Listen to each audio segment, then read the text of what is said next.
Hi, and welcome to Mamas on a Mission, a lifestyle show for moms on a mission to create an extraordinary life. I'm Virginia Jimenez, and I am here at a park on a lovely day with my children. Here's one of them. This is Leonardo. Say hi, Leo. Hi. Hi, everybody. And today I decided to get on because I happen to be out and about with my kids. They're actually huge fishermen and extremely obsessed with fishing. And so one of the things we've been doing this summer is doing a lot of fishing. Almost every opportunity that they get, we go out and go fishing. And today, this Tuesday, I decided I had a lot of time and I decided to block some time off to take them out to go fishing.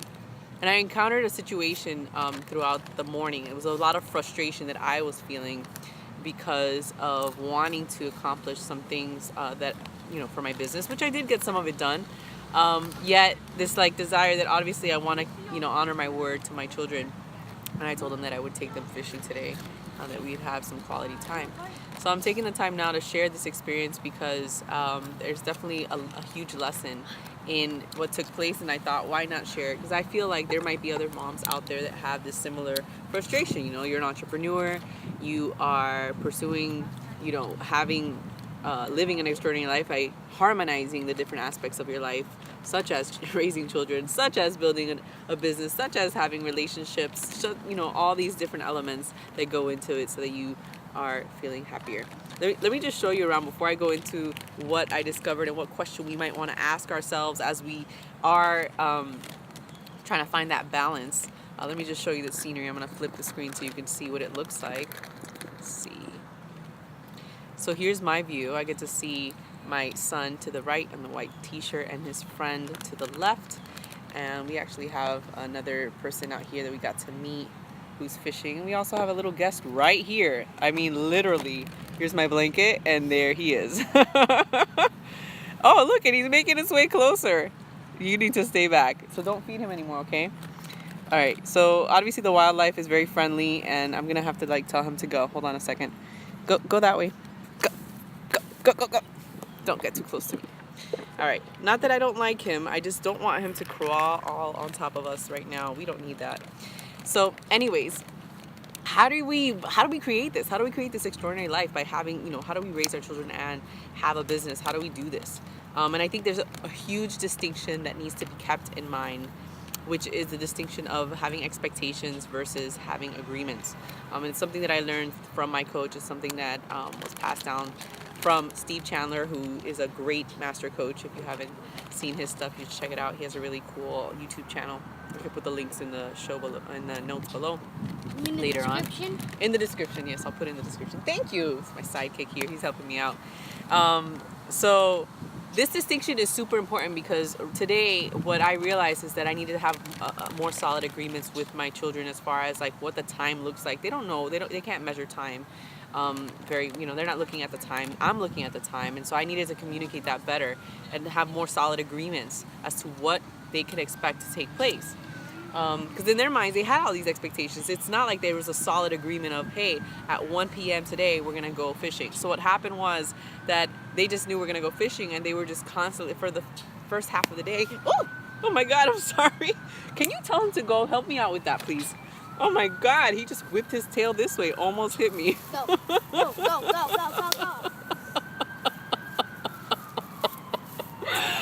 Oh my gosh, that was so funny. Okay, so it's important to have these agreements, and this is actually an opportunity to share this with your children too, because even within my two kids, there are times where they have conflicts because there are no agreements. For example, Leo, what happens sometimes when you guys want to use the Xbox and one of the remotes, the battery goes off? What happens? What is some of the things that takes place for you and argue. Anthony? You guys argue?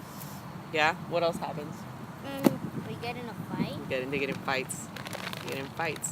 Now, what are some of the things that could be done a little bit differently in those moments when you're fighting? What is it that you guys are looking to do instead? Play on the Xbox.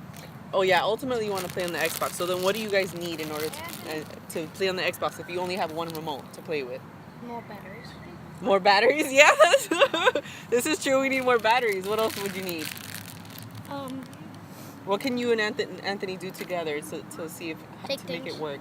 Take turns. Take turns. So, right. So taking turns would be a good thing. Now, one of the things that we've talked about is having an agreement. What does that look like as far as like taking turns is concerned? So, for example, they might decide, you know what, we need to have an agreement of 5 minutes each. We're gonna do 5 minutes. I'm gonna have a timer, and every 5 minutes we're gonna switch. Can we agree to this? And then one says yes, and the other says, okay, good. We both agree to this, right? So let's move forward and go ahead and play. That way, it's a more peaceful experience. It's not always solid all the time because one of them wants to change the agreement later on. He didn't really agree to it, but he just went with it.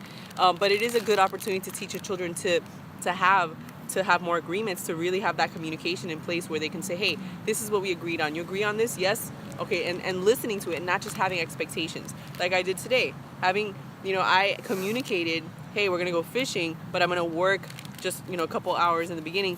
They couldn't see what that looked like. To them, that was not a solid agreement for them. There was no solid agreement as to, well, what does that look like for them? So what happened was frustration.